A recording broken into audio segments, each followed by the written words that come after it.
Recording by Bajrang studio Gyaspur. जवन जवन सोचले हमरा ही आगे छाउर बैसन हमारा साथे कुछ ना भेल।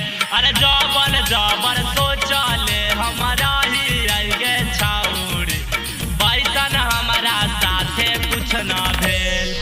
अरे पढ़ल लिखल में लगेलो माटी में गे छाउरी होई गेलियो मैट्रिक में फेल। अरे पढ़ल लिखल में लगेलो माटी में गे छाउरी होई गेलियो मैट्रिक में फेल।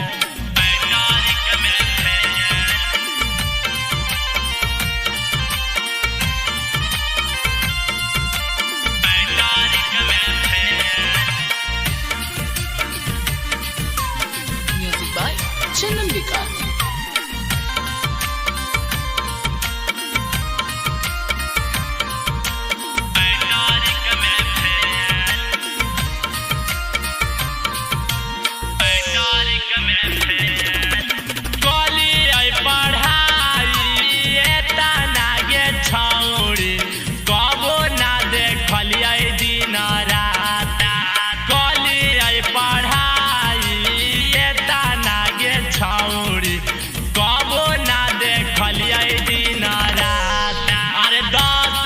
मोबाइलवा के हाथों न लगलिए नहीं करो हलिए तोरा से बात।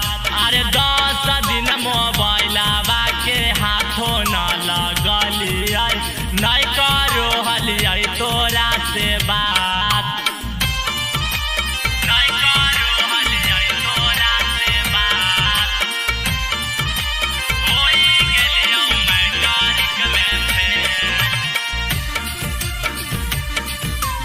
म्यूजिक बाय चंदन विकास।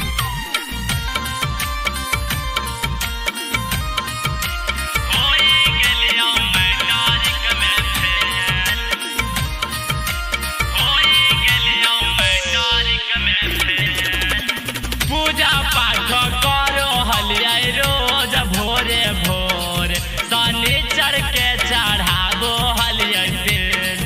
अरे पूजा पाठ करो हलिया रोज भोरे भोर शनिचर के चढ़ाबो हलिया तेल। अरे राइटर राम सेवक मुन्ना पास होई गेल हमें कैसे भेज गेलिए फेल। अरे राइटर राम सेवक मुन्ना पास होई गेल हमें कैसे भेज गेलिए फेल। जवन जवन सोचले हमरा ही आगे छाउर बैसन हमारा साथे कुछ ना भेल। अरे जवन जवन सोचले हमरा ही आगे छाउर बैसन हमारा साथे कुछ ना भेल। अरे पढ़ल लिखल में लगेलो माटी में गे छाउरी होई गेलियो मैट्रिक में फेल। अरे पढ़ल लिखल में लगेलो माटी में गे छाउरी होई गेलियो मैट्रिक में fail. Recording by Bajrang studio Gyaspur.